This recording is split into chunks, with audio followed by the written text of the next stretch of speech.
All right, the gate tonight was 10,752,296. It's the highest gate for an indoor arena in the history of the continent. Attendance was 18,168. Total sellout. Bonuses of the night. Fight of the night went to Cap and Dos Santos. Performance of the night went to Tafa and Strickland.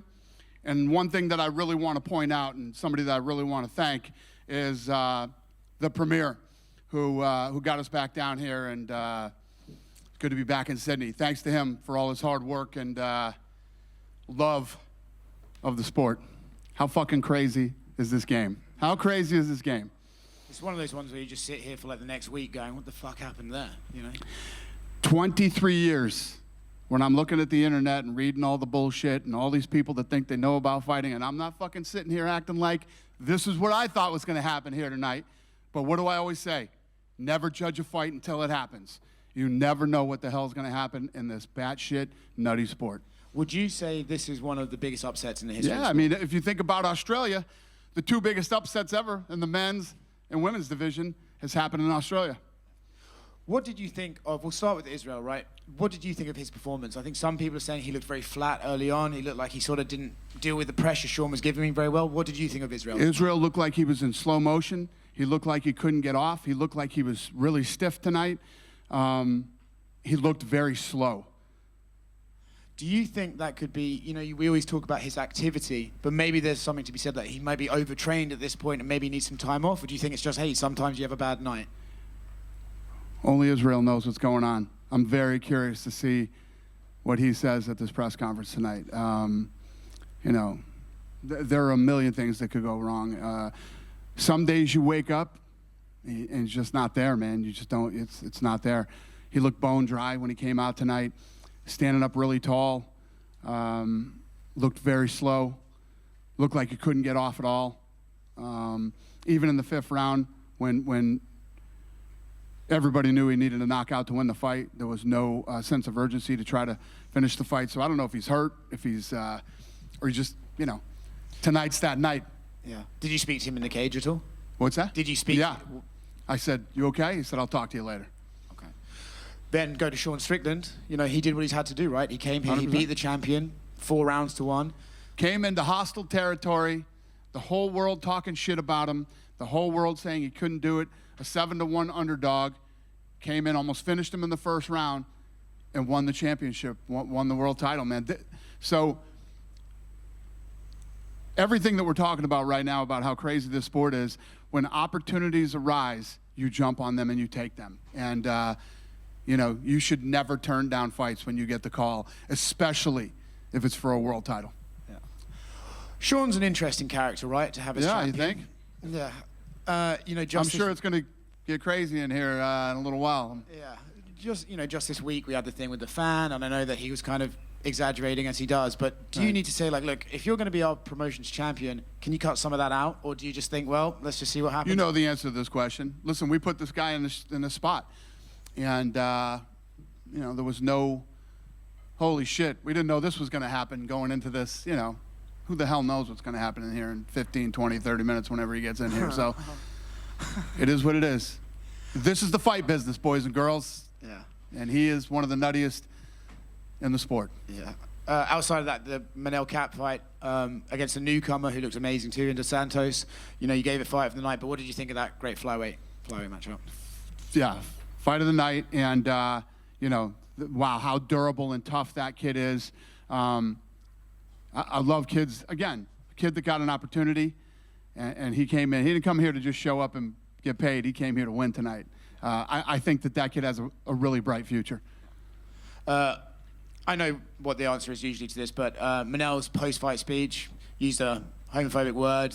Yeah, I was flying around a little bit tonight. I think these guys get, you know, get a little excited, and you know, you make bad mistakes.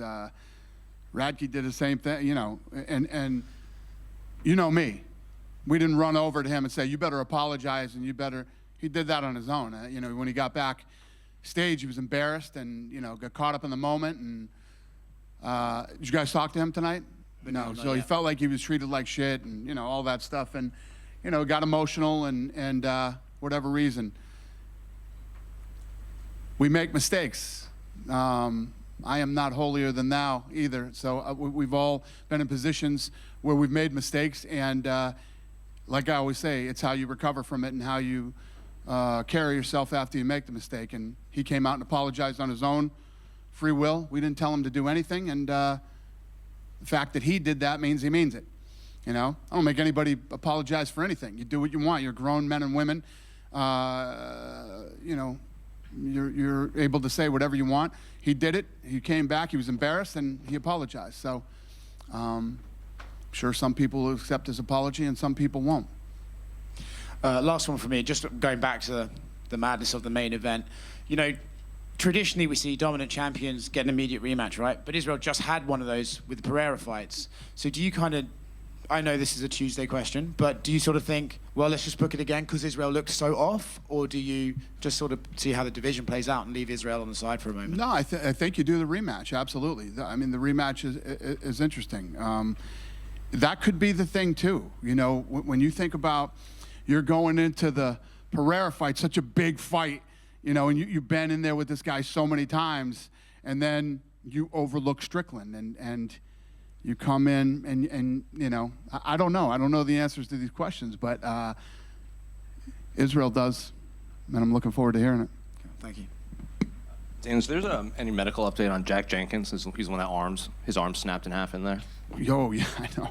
I think I don't have any updates here medically, but I think his elbow got dislocated. It just says right elbow here, but it doesn't say. I think it was just a dislocation.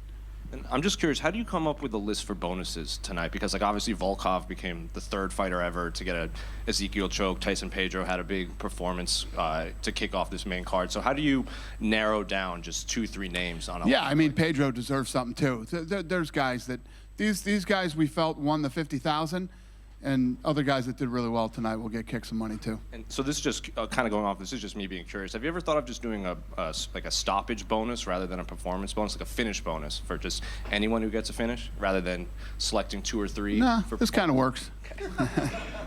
And last one for me. You guys announced the UFC game. Fedor's in it. Did you have to fly to an island to get his permission to stick in the game? We did not. No. Yeah, he's in the game. How'd you pull that one off? Listen, I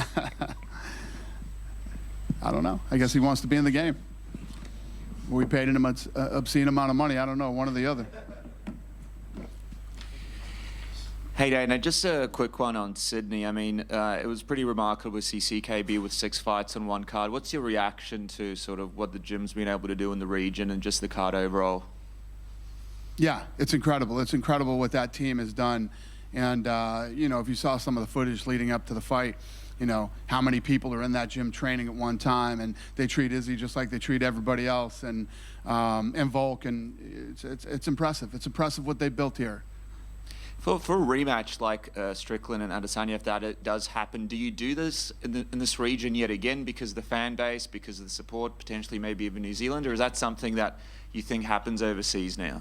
I don't even know. When you start looking at the rest of the year and laying out the card, and then getting in, we're already into like March of next year. So, as far as fights go, so I don't know. I don't know how that'll play out, but it depends on how fast these guys want us to come back here. Thank you. Yep. Dana, you mentioned fights booked up to March. Is UFC 300 going to be in April? Is that what it's looking April. like?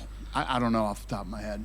Yeah, have you started thinking about that one at all? Not at all. Because we had Volkanovski back here. He said if him and Islam both win their next fights, he would love to headline. Izzy said earlier in the week he wants to be on that card.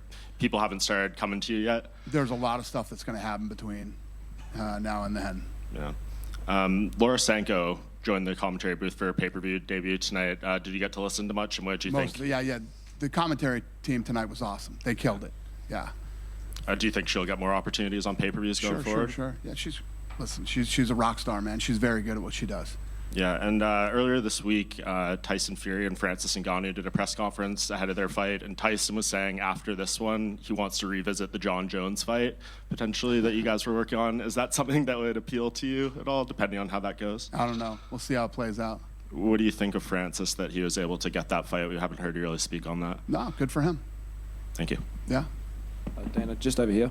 Yep. The last time the UFC came back to Brisbane was 2016, and I know you have the deal with Sydney for the next couple of years, but does the UFC have any plans to come back to Brisbane at all? Plans to go back to where? Brisbane. Where? Brisbane? Yeah. Yes.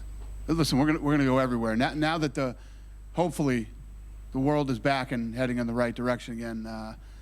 Hope that stays that way. And yeah, we're gonna be traveling everywhere again. There's still so many places that we haven't been since COVID, the beginning of COVID. So still a lot of traveling to do. And just another one, Tom Nolan is just up the road from me, so I thought I'd ask a question of do you have any timeline of when we can see him debut? Tom Nolan, the Dana White's Contender Series. What about him? If you have any timeline of when he'll be debuting. No. And then just lastly, the eternal featherweight champion Justin Van Heerden made weight on Saturday as a backup. I'm just curious if you happen to know him at all, and if so, what are your thoughts? Did who make weight? No. Hey Dana, just over here. I was wondering, did this card surpass your expectations? Because we had a ton of finishes, a ton of great fights, and then obviously, you know, an absolutely amazing title fight in the middleweight division. How did this card match up to your expectations? No. This card absolutely met my expectations. Obviously, I expected a completely different, main event. Whether Izzy won or Strickland won, I expected. I didn't. Nobody saw that coming. That Izzy would come in flat and slow, and whatever's going on with him. I don't think anybody expected to see that. But no, the card lived up to my expectations.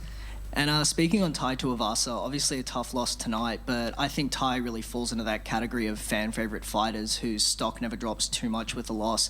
Do you kind of see Tai fitting into that category as well as a fan favorite fighter that we're always going to tune in to see? Yeah, and to be honest with you, when you talk about exceeding expectations, that fight did. I mean, when you look at the monster he's fighting, the reach advantage, the power that guy has, the size difference, everything, Tai fought a hell of a fight tonight. And last one from me, Gabriel Miranda had a very, very dominant submission victory over Shane Young tonight. I was just wondering where you sort of see the ceiling for him and what's next for Shane Young. Listen, when you get these opportunities to come in and take these fights, and it's like when we talk about the Contender Series on Tuesday nights. When you get these opportunities to come in and you shine like you did in the big show, yeah, it's a big deal. It's a very, very good thing. Hey Dana, Yeah. There's been a lot of questions this week to the fighters about if they'd be interested in fighting on an Auckland card, and Dan Hooker admitted this week that the rumours were made up by him. Are there any truth to the rumours? Are you potentially coming back to Auckland in the next 6 months? Well, I don't know. We'll see. I mean, I was just at a press conference on Tuesday, and they were talking about, oh, we heard you're doing a fight in Minnesota, and all. Nothing is done until we announce it. There's lots of, when we get together on Tuesdays for matchmaking, we kick a lot of ideas around, possible matchups, possible places, but until we announce it, it's never true. Dana, the other day, Sean Strickland during the open workouts brought a fan on stage and had a bit of a boxing sparring session with that fan. What goes through your mind when a situation like that happens? And we noticed that fan was sitting with the fighters next to Justin Gaethje tonight, funny enough, so just wondering what your thoughts around that. I don't know what I think of that. He's definitely different. He's very different, and I don't know. He's a different guy. You got me on that one. I don't even know how to answer that question. Yeah. You guys good? Yes, sir. Dan Hooker said at Q&A on Friday night